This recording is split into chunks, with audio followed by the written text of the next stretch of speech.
She has a mountaintop job in human resources. She is the director of all things people at the city of Minneapolis. It's one of America's most dynamic cities. We know and love this city. It's an organization where 92% of its employees are union.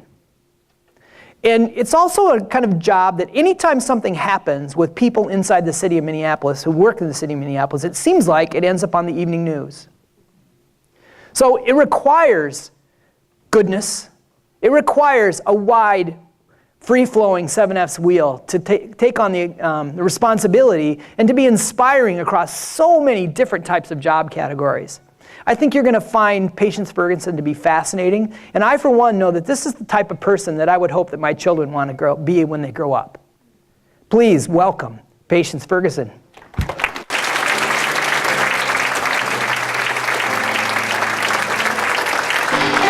Yeah, fantastic.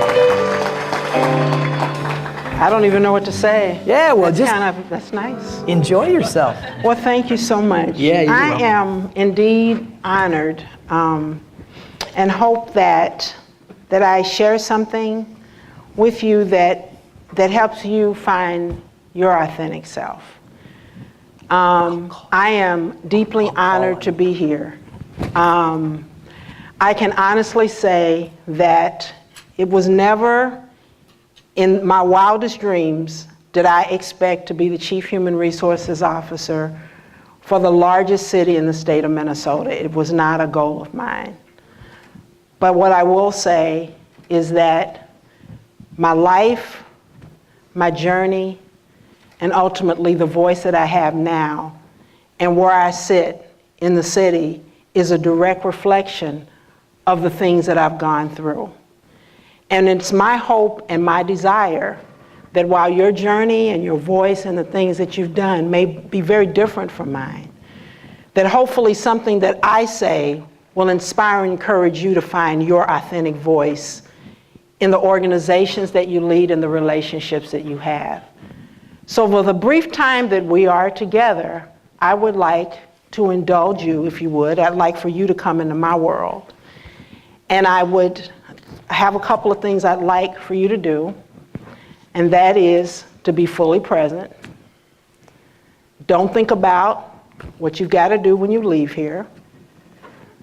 I also want you to just think about, with the things that I'm going to share about my life, how they apply to yours. Because no matter what you do or who you are, your journey and what you've done is totally different from mine.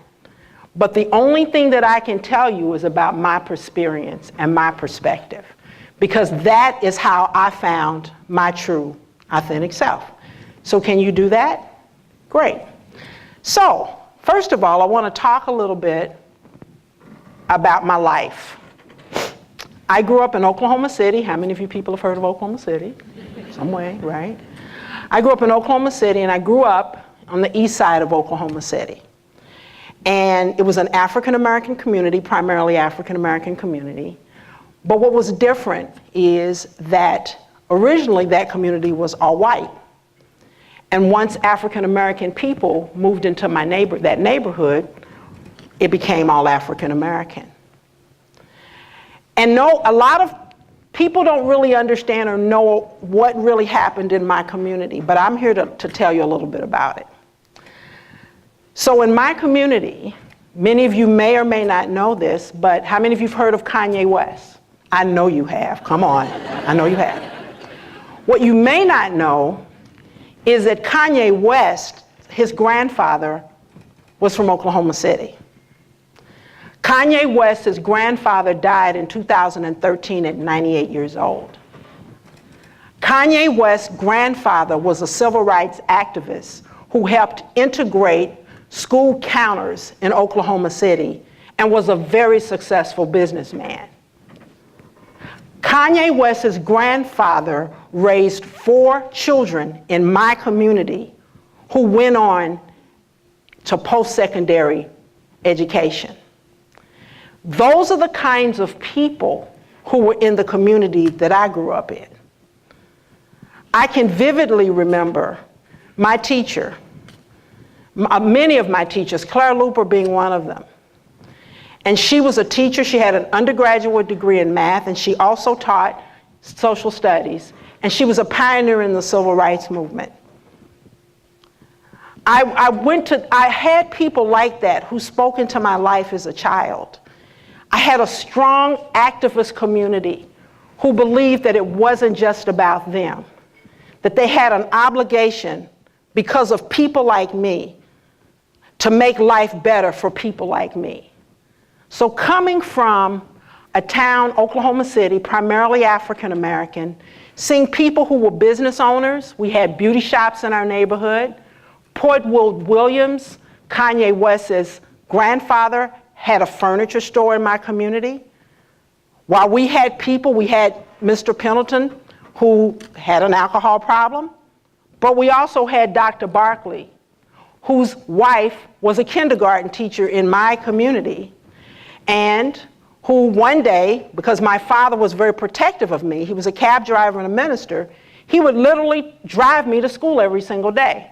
Now, when you're 5 years old, it's just not really a good look to have your father in a black and white cab driving you maybe 5 blocks to school because he's being overly protective. Was not too good for my reputation. It was not very good for my brand. And it was definitely making me stand out, and I wasn't in a place where I wanted to stand out. I just wanted to be a 5-year-old kid. But Dr. Barkley's wife, Mrs. Barkley, said to my dad, Reverend Sherman, let patients walk to school. And you know what my father did? He did it. And up until I graduated from college, he always loved sharing that story for some strange reason. But the important part about that is those are the individuals who helped shape me. Those were the people that were in my village. Those are the people who helped me understand the importance of having strong convictions, having strong values, and not being afraid to stand up for what they believe. So let me tell you a little bit about my family, because I'm very proud of my mother and I'm very proud of my father. So my mother was a domestic. She was a maid. She never graduated from high school. She dropped out at the 11th grade. But to be perfectly honest with you, she spoke better English than I do. My mother would get up every single morning, and I can still see the white uniform that she put on, and the white hosiery that she put on, and the white shoes that she put on. And every single day, 5 days a week, she would get up, she would go to work, and she would clean wealthy white people's homes. Every single day. Now what's important about that is she was still my mom. I still loved her. I didn't care what she did because she was my mom. But you know what else my mother would do?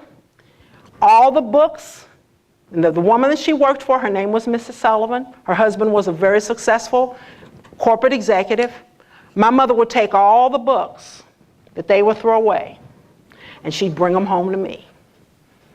And I'd go through all of these books, and I'd pick the ones that I liked, and I'd pick the ones that I didn't like. And she did that for me. This is a woman who didn't graduate from high school, but she understood the value of education. She understood the importance of getting me the resources that I needed to be successful. And she put such a sense of value and purpose in my life. She made me feel that I was important. One of the things that shaped me was to see what my parents did when they encountered things that would be considered racist. I remember going to Sears and Roebuck's, which today, not very many people go to Sears and Roebuck. I hope you don't have stock in it. But I digress. And I remember my mom and my sister and I being in the car. And my mother was going to park. And this woman cut her off. My mother went on and got the parking space. And a derogatory term, the N-word, was used against my mother. And boy, my sister and I were upset. What are you going to do about it? She said, nothing. We're like, well, why not? She said, I got the parking space. I don't have to do anything. Okay. What I learned from that is you have to decide, you have to pick and choose your battles. She didn't cry. She didn't get upset. She said, and besides that, I know who I am. I don't really care what she says to me, because she had a higher purpose.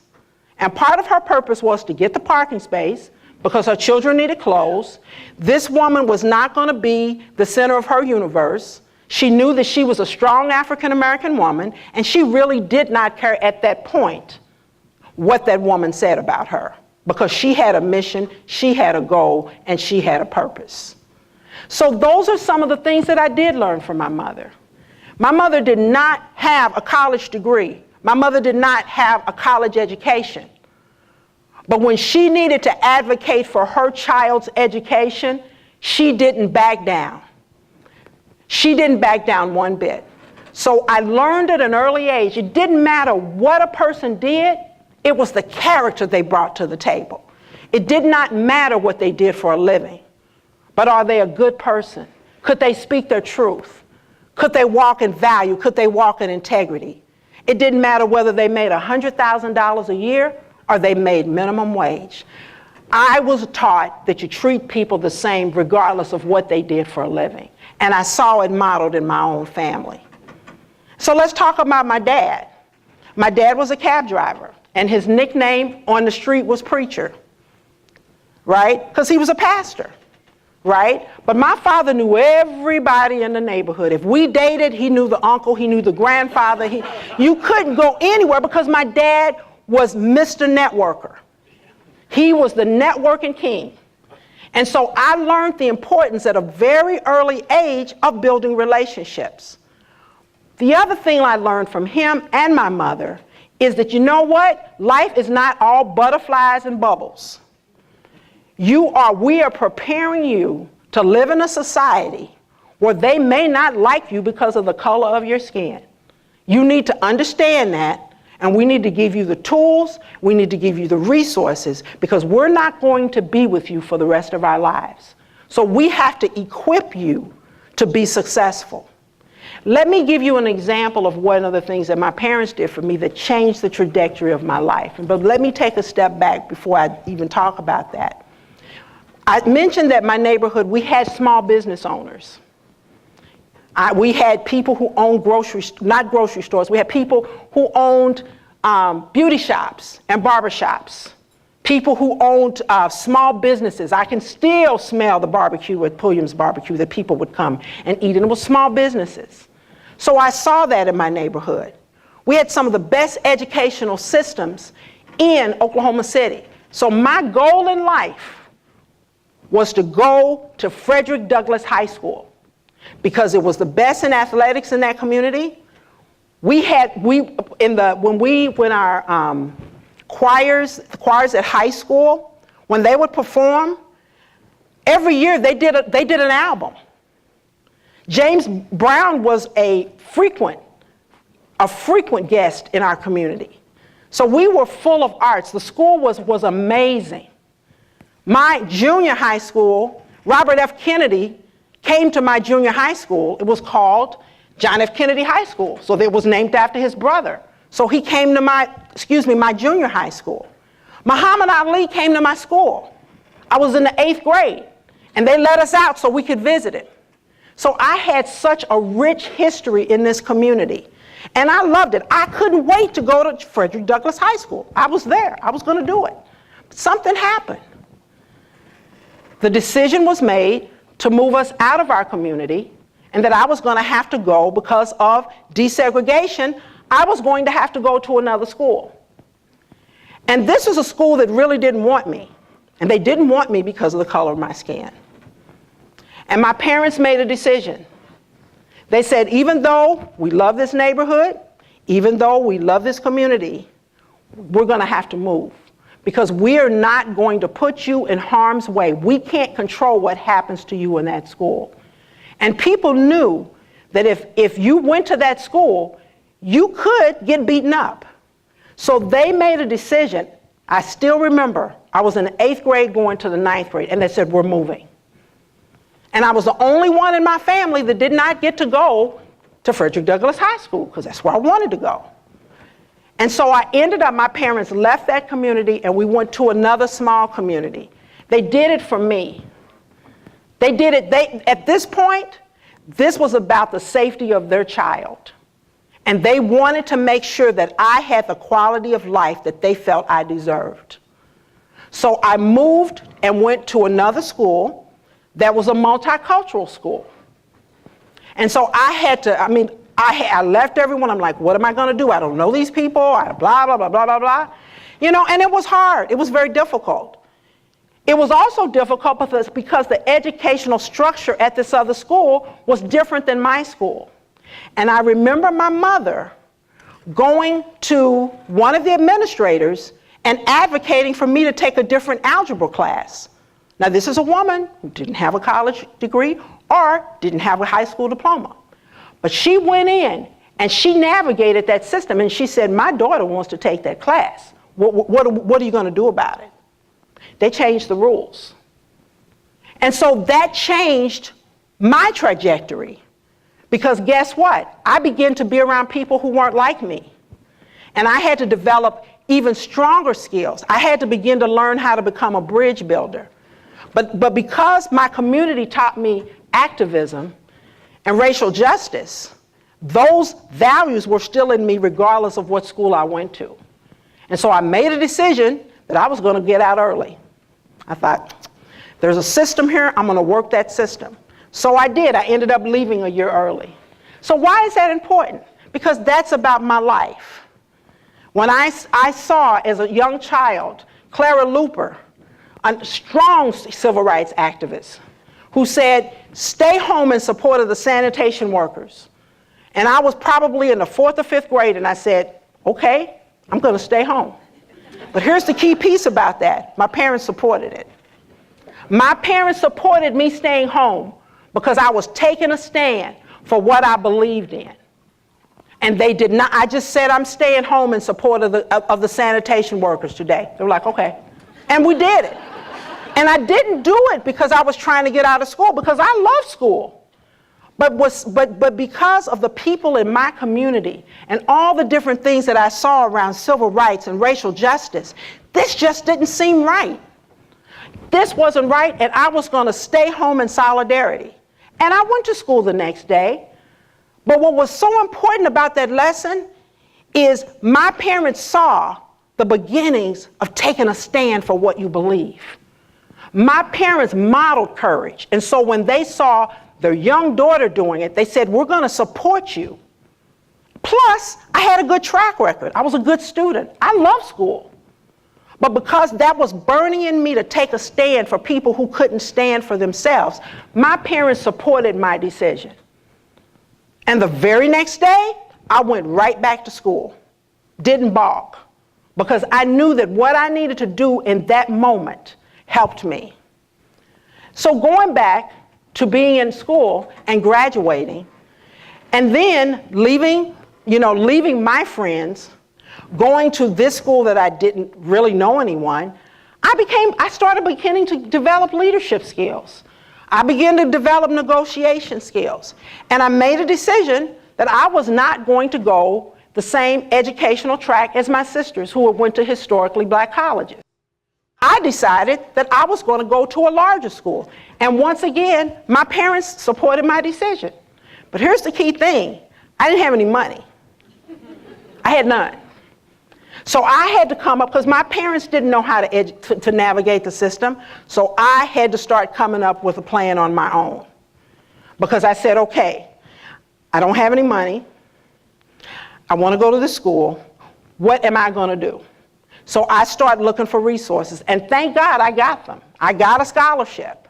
I traveled, I did what I needed to do. But what was so important about that is I had support. I had support from my family. I had support from my church. I had support from my community. But I knew what I had to do, because my parents had stuck this thought in my mind as a child. You've got to do better. But we will support you to the nth degree. The church that I grew up in and said, we don't have a lot of money. Many of the people in my father's church, they were working class people. But they said, we're going to support you. I never will forget the day that they took up a collection for me for $75 for my education.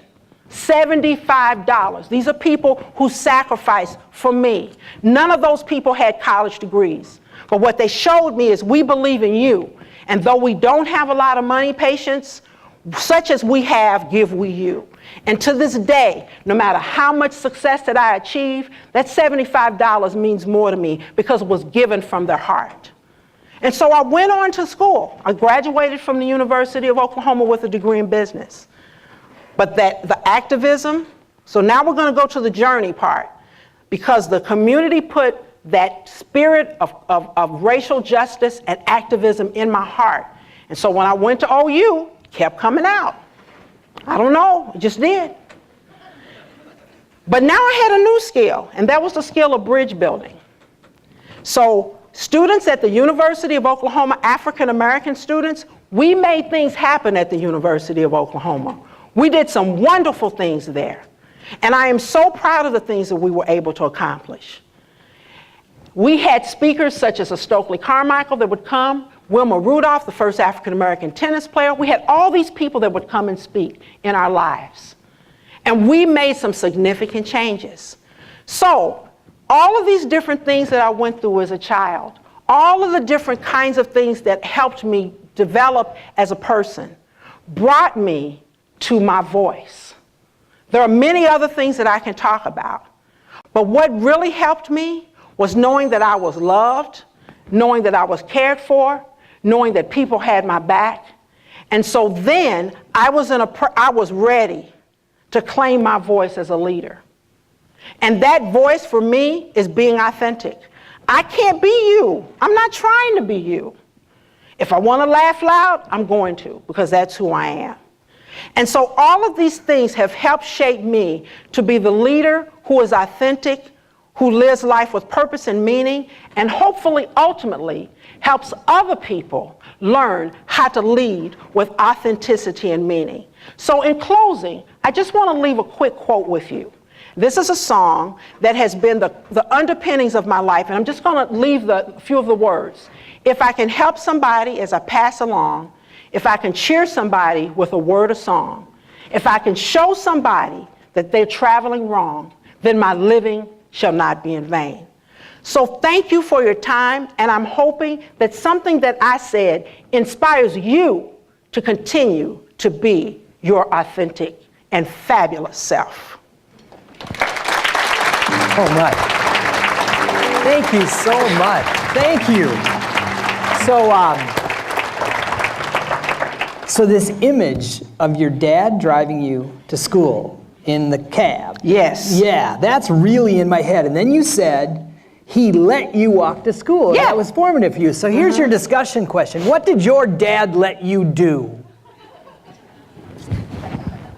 that shaped who you are and how you lead today? What did your dad let you do that shaped who you are and how you lead today? Ready, set, go. So I have in my hands here a CD of inspirational music that was recorded by this artist called Patience.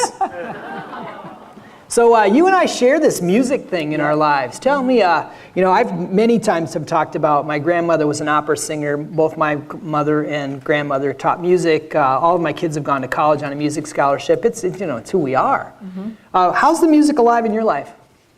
Well, in many ways, it's music for me is Oh, you know who what? I Let's am. do this.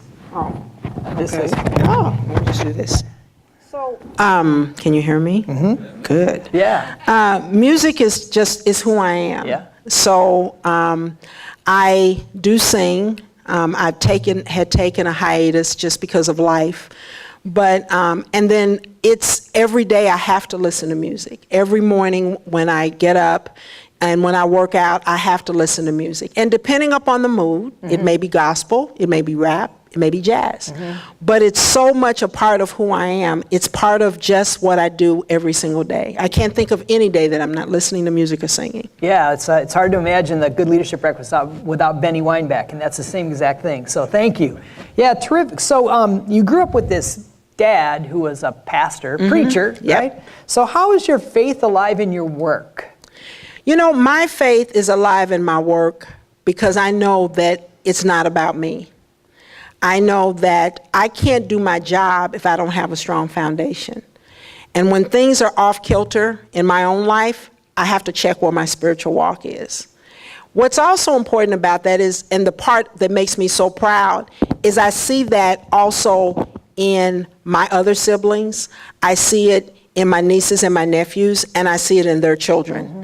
And so when I see my nephew who's going to school in Grambling, at Grambling State University, and I see his expression of faith, I'm just so glad that I have a legacy where it's just who we are as my family. And so, again, it's who I am.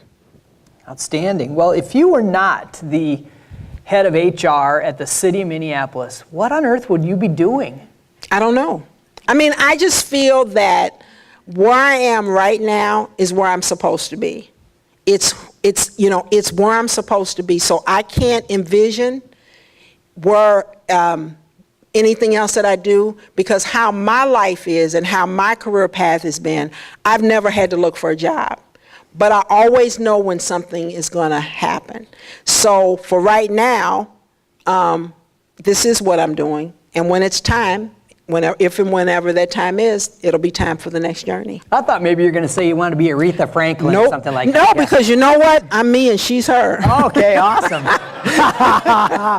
Well, so what is the most rewarding thing about your work at the city of Minneapolis? Oh, that's easy.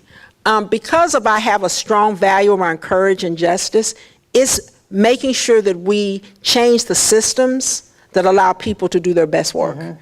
And so when we say that we're 92% union, what we don't say is we have a great relationship for the most part with unions. Mm-hmm. And so it's when we see something that we're all trying to change, and it changes, and it may take a long time. Mm-hmm. But that's the most rewarding, is removing any barriers that we can remove to help people do their best work. Outstanding. We are so lucky to have had you as a speaker here today. Well, thank you very much. Yeah, so we have something to, first of all, let's give it up for Patience.